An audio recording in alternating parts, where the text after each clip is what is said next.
शुभोदय। मेरा नाम वेंकटेश है। मैं एक हिंदी अध्यापक के रूप में कार्यनिरत हूँ। तो आज मैं आपके सामने हमारी सीबीएसई नवीं कक्षा के हिंदी पाठ्यभाग से एक कविता प्रस्तुत करने जा रहा हूँ।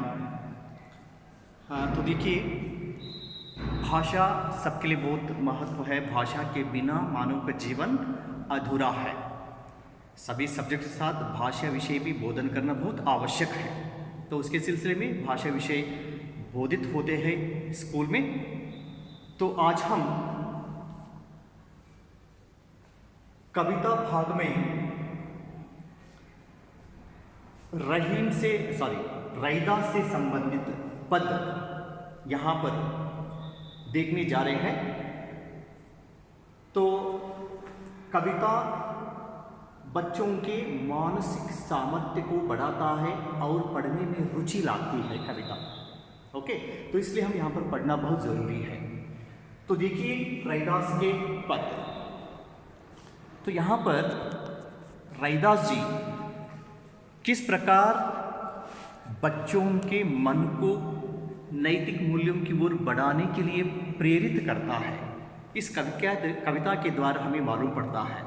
तो ठीक है, तो देखिए, तो कविता पढ़ने से पहले इस कविता के कवि रैदास जी के बारे में हम देखेंगे। रैदास जी कौन है, उनके बारे में। तो रैदास हिंदी भाषा के प्राचीन कवियों में एक महान माना जाता है। हिंदी भाषा के विशेषकर भक्ति काल में आने वाले कवि। भक्ति काल के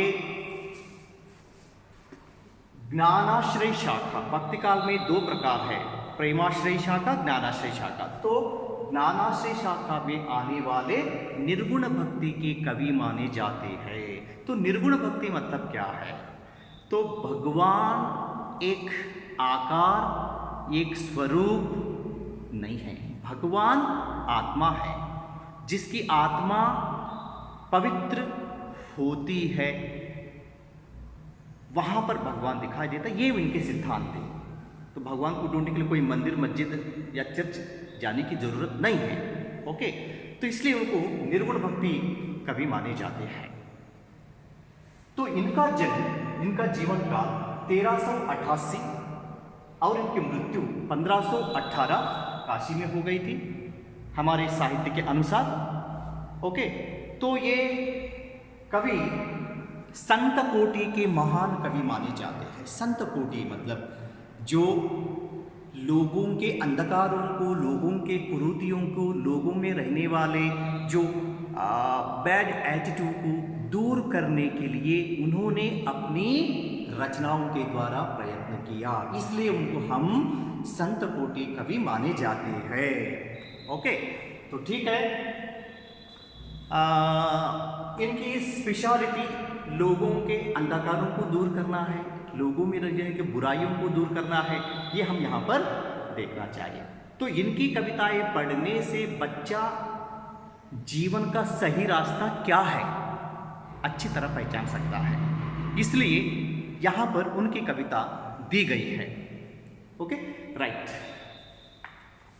तो देखिए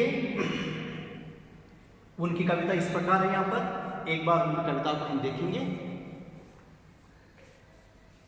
प्रभु जी तुम चंदन हम पानी, प्रभु जी तुम चंदन हम पानी, जाकी अंग अंग बास समानी, प्रभु जी तुम घन बन हम मोरा, जैसे चितवत चंद चकोरा, प्रभु जी तुम दीपक हम बाती,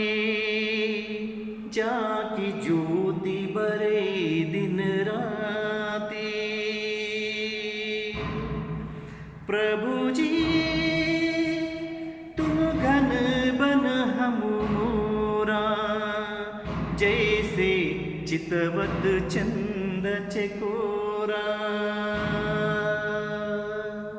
प्रभु जी तुम मोती हम धागा, जैसे सो नहीं मिलत सुहागा। प्रभु जी तुम स्वामी हम दासा, ऐसी भक्ति करे रैदासा। तो ये है रैदास के पद। क्योंकि बच्चों को आकर्षित करने के लिए कविताओं को जैसे हम गेय के रूप में, गीत के रूप में, गायन के रूप में देते हैं तो बच्चों को बहुत आकर्षित होता है।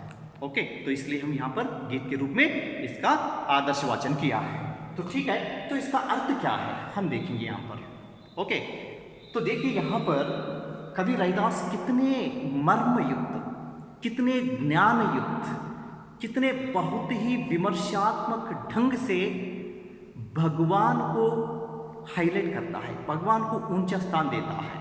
तो उसको हम यहाँ पर देखते हैं। तो देखो यहाँ पर बताते हैं कि प्रभु जी मतलब भगवान, ओके, तुम चंदन, हे भगवान तुम कौन हो? चंदन हो, चंदन के समान हो। चंदन मतलब क्या है? गंध। ओके, चंदन मतलब गंध, एक सुगंध। हम पानी, हम मतलब हम, जैसे भक्त हो, यहाँ पर अपने आप को रैदास बताता है कि साधारण भक्त के रूप में हम पानी, तुम आप चंदन है। जाकी अंग अंग बास समानी, जाकी जिस प्रकार, अंग अंग शरीर के हर एक अंग, प्रत्येक भाग, बास समानी, समानी समा जाना मतलब मिल जाना, बास सुगंध। ओके, तो यहां पर कवि बोलते हैं कि हे भगवान तुम एक महिमावान हो, इसलिए तुम चंदन के समान हो। हम एक साधारण भक्त हैं, साधारण लोग हैं, तो हम पानी के समान हैं। जब चंदन पानी में मिलता है, दोनों मिक्स होते हैं, तो चंदन मिश्रण पानी किस प्रकार होता है? बहुत सुगंध होता है। तो ऐसे सुगंध युक्त पानी, चंदन से विश्रम युक्त पानी को अगर शरीर के अंग अंग में, मतलब हमारा जो शरीर है, शरीर के हर भाग में, ओके, अगर उसको लेपन किया, अगर उसको लगा दिया, तो शरीर पर क्या आता है? हमें सुगंध आता है, बहुत ही अच्छा स्मेल आता है। किन की वजह से? केवल पानी से नहीं, चंदन के कारण। तो उसी प्रकार यहाँ पर क्या बोलते हैं? भगवान तुम चंदन, मैं एक साधारण भक्त हूँ, पानी के समान हूँ मैं। जैसे पानी में चंदन मिलने पर चंदन का मूल्य बढ़ता है, क्योंकि सुगंध बढ़ जाता है। जब शरीर के अंग अंग में लगाने पर सुगंध आता है, उसी प्रकार भगवान चंदन के समान आप है, तो पानी के समान मैं हूं। जिस प्रकार चंदन से पानी का मूल्य बढ़ता है, उसी प्रकार आपसे मतलब भगवान से पानी के समान रहने वाला इस साधारण भक्त का भी मूल्य बढ़ता है। इसलिए आप महिमावान हो, आप महान हो। आपकी सेवा में आपको हम याद करते करते, प्रार्थना करते करते हमारा जन्म भी धन्य होता है। तो यहाँ पर वेरी सिंपल, अपने आप को पानी मानता है, भगवान को चंदन मानता है। जिस तरह चंदन में पानी मिलने से पानी का मूल्य बढ़ता है, क्योंकि वो चंदन युक्त बन जाता है, उसी प्रकार भगवान का याद करने से भी साधारण भक्तों का यहाँ पर मूल्य बढ़ता है। तो यहाँ पर भगवान को उच्च स्थान देने की कोशिश यहाँ पर उन्होंने की है। तो देखिए यहाँ पर ओके, जाकी, यहाँ पर हमने बताया जाकी, जिसकी अंग अंग शरीर के हर भाग, अंग अंग हर अंग, ये समास भी होता है, अंग अंग हर एक अंग, अव्ययीभाव समास। बास मतलब गंध। ओके, नेक्स्ट, प्रभु जी तुम घन बन हम मोरा, हे भगवान तुम घन काले बादल हो, काले बादल हो, हम मोरा मैं एक मोर पिकाक हूँ, ओके, मैं एक मयूर हूँ। जिस प्रकार काले बादलों को मोर निहारता रहता है, देखता रहता है, उसको निरीक्षण करता रहता है, तब काले बादल पानी बरसता है तो उस पानी में मैं नाचूं, खुशी का अनुभव करूं, एंजॉय करूं, उसको ऐसा लगता है। ओके, तो उसी प्रकार बताते हैं, जिस प्रकार चितवत चंद्र चकोरा, चंद्र मतलब चंद्रमा, चकोरा एक प्रकार का पक्षी है, चकोर पक्षी।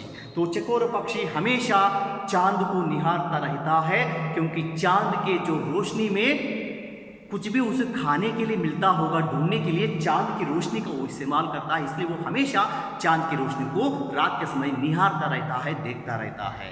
तो यहाँ पर बताते हैं कि भगवान तुम काले बादल हो तो मैं मोर हूँ।